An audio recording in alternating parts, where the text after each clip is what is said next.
Là, nous présentons jusqu'au 17 septembre inclus une très belle exposition consacrée donc à un collectionneur sur les traces des peintres en Bretagne. Alors pourquoi un seul collectionneur? Tout simplement parce que c'est une seule collection, une collection privée qui nous a été prêtée et qui a été constituée par ce collectionneur tout au long de sa vie. À partir du moment où il a commencé à travailler, il a gagné de l'argent, bien entendu, et il a commencé à collectionner.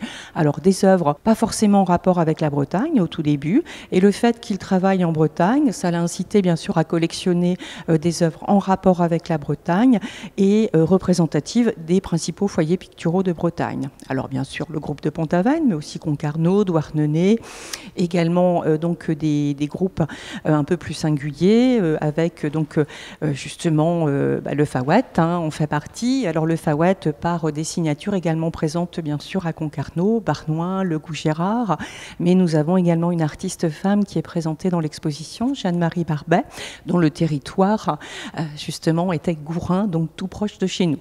Ce collectionneur a souhaité garder l'anonymat et c'est tout à son honneur, bien entendu.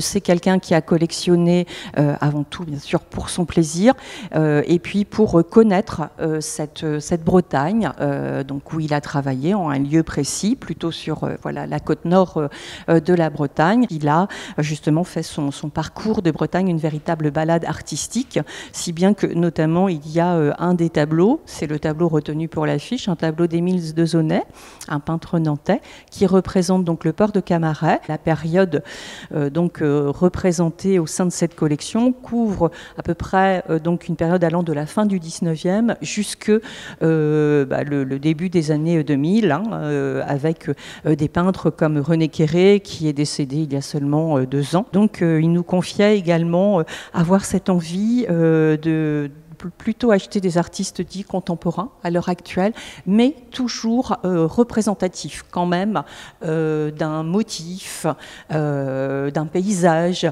Il ne plonge pas vraiment dans l'abstraction la plus complète. Et à un moment donné de la constitution de sa collection, il a également remonté le temps, en quelque sorte, et il s'est intéressé justement à des artistes de la fin du 19e. J'ai cité Le Goux-Gérard tout à l'heure, et cet artiste, en l'occurrence, en fait partie. Très souvent, ce sont des achats quasi instantanés. C'est ce que nous a confié d'ailleurs le galeriste Hervé Duval, qui va assurer une conférence prochainement au musée du Fawet le dimanche 3 septembre. L'exposition regroupe 96 œuvres peintes par 60 artistes différents.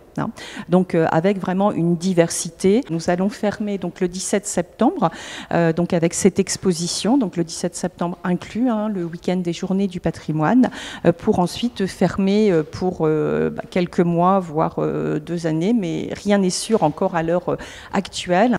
Ça fait des années que le musée doit être rénové. Il faut qu'on, ne serait-ce que pour avoir un accès à l'étage pour les personnes handicapées, on n'a pas d'ascenseur. Puis à un moment donné, il faut donner aux œuvres une place pour les mettre en valeur, Donc c'est quelque chose. En plus, on a des travaux quand même qui doivent être faits à l'étage pour la toiture, par exemple.